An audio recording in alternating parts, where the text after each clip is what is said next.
Hello, everybody. I'm Peter from the Parapsychology Twitter account. I'm here with Eris and May, both tarot readers.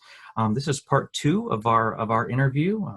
Our last interview. If you didn't get the opportunity to take a look at it, it's on my Twitter page, and I'm assuming both Eris and May will probably have links as well. So this is part two. It's been really great. I'm getting great responses from both Eris and May. So thank you both again for not only agreeing to this, but responding with such well thought out answers. So I guess we'll jump right in.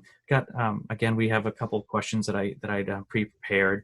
But given the time of year, I'm always reading online.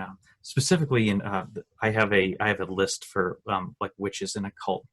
And a lot of the posts around this time of year, usually around Halloween time through the new year, you read about this time of year being when the veil between the earthly and spiritual world is at its thinnest.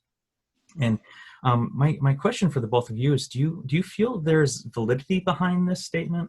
And if so, do you feel that it's more like about the physical location of the world, this time of year, October, the fall, or is it something else? Is it something more psychological, something that you feel? So I guess we'll do this interview the same way we did the first one, where Eris, if you wouldn't mind leading the way, and then May will go second, if that's okay. Sure. Yeah. I mean, I can jump right into it, at least from my perspective. Is like in terms of the veil of thinness, I completely agree with that. What that means for people, like maybe on a psychological level, may vary, I think. But for me, I was born in October, so for me, I've always had this, I guess, wonderful association with heading into the fall and winter. And I suppose being in Canada and witnessing, the leaves fall off the trees and the eventually getting snow and everything. It is that cycle of I always consider it maybe like a mix of the death card in tarot as well as the tower. And so essentially transformation, obviously going through the death cycle first, but it's also from a psychological perspective too. It is also the time of year where I think there were studies have been done too. It's like where more people get depressed. Like when the days get shorter, the lack of light, more gray days and stuff like that.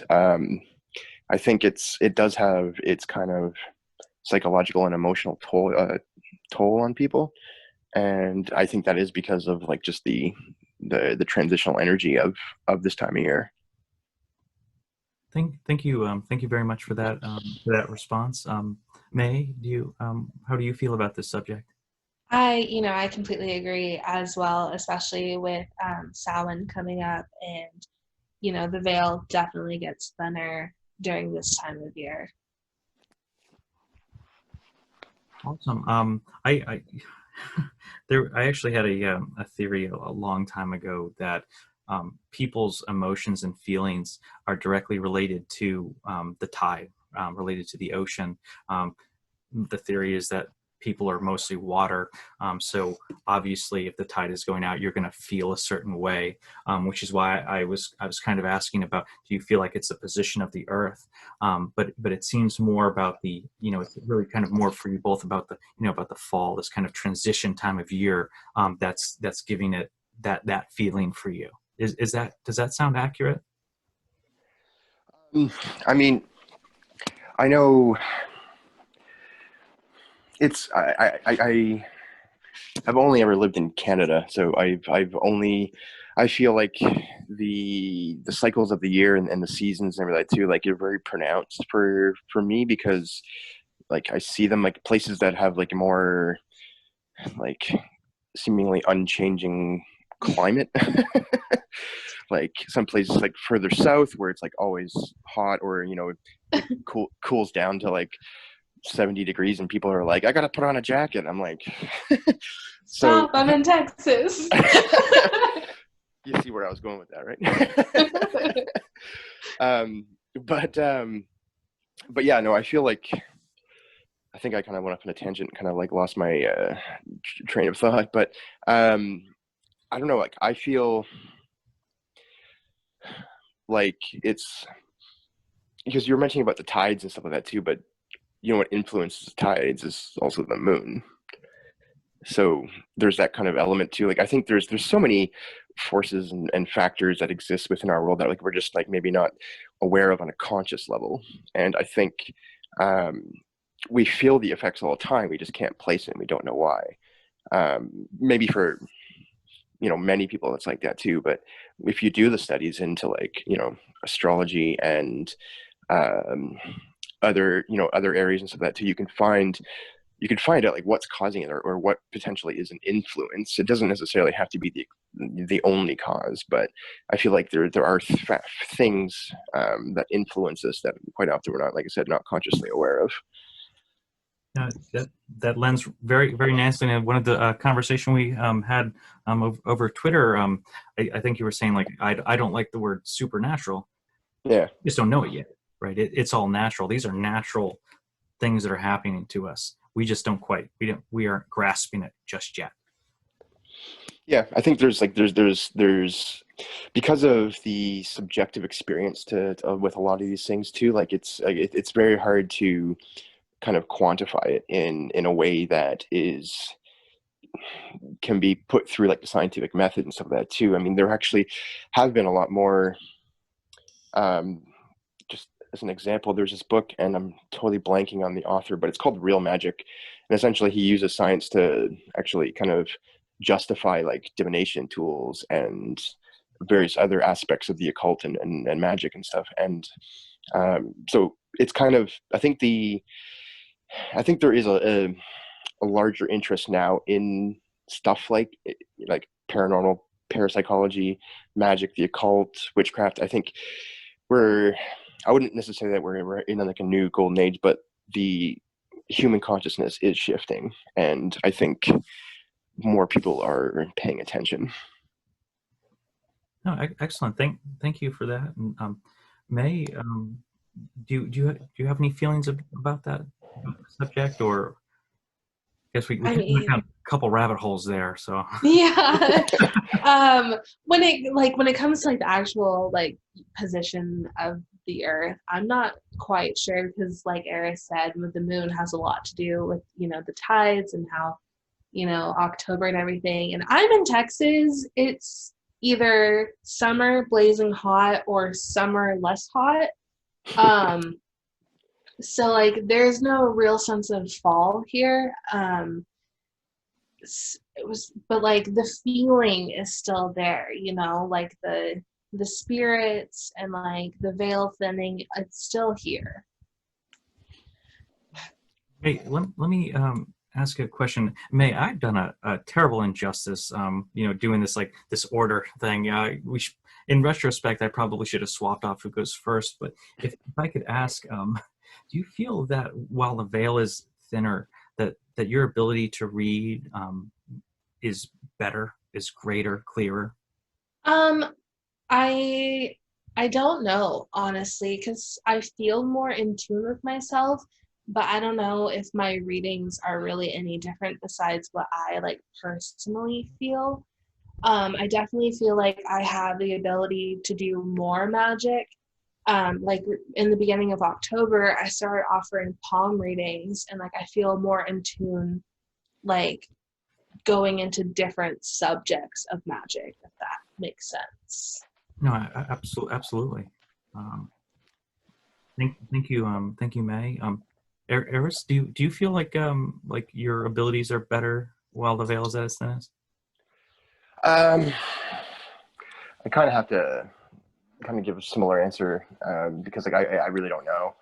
I find anytime any of my abilities, which I always feel weird calling them that, but I just find like my ability to read is usually more impacted by like stuff that happens in my life, more so than everything else. Like it has to have that kind of personal impact on me for it to really affect my ability to read. So if there's days where um, like I'm normally open, I might just be like, hey, I'm not going to book anything for today, or something along that line. But with the veil being the thinnest, I feel, I don't know, this might cause maybe some so, a further follow-up question, but I work with a lot of darker energies.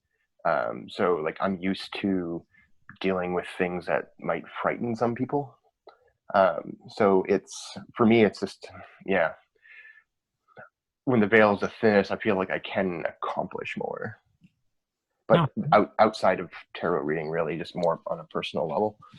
I see. And boy, you're right about the follow-up question, but my Zoom call is ending in, in a couple of minutes. So a conversation for another day. But before the the call does end, um, everything we see on TV right now is all about Ouija boards. At least if you turn on the Travel Channel, I don't think I have turned on the Travel Channel this month without seeing some little girl who played with a Ouija board and is now regretting it. 90% of what I'm seeing on TV right now. But how do you feel about Ouija boards? In my research, it doesn't seem like Mattel is like cracked the code on talking to the supernatural, right? This board itself is not magical, but it's about the process, the ritual. That's what's giving it its power. How do you feel about, I guess, Ouija boards and, like, I guess the process to you? I'll let May answer that one first, actually. Yeah, we should I have swapped. I'm love so sorry, May. I love Ouija boards.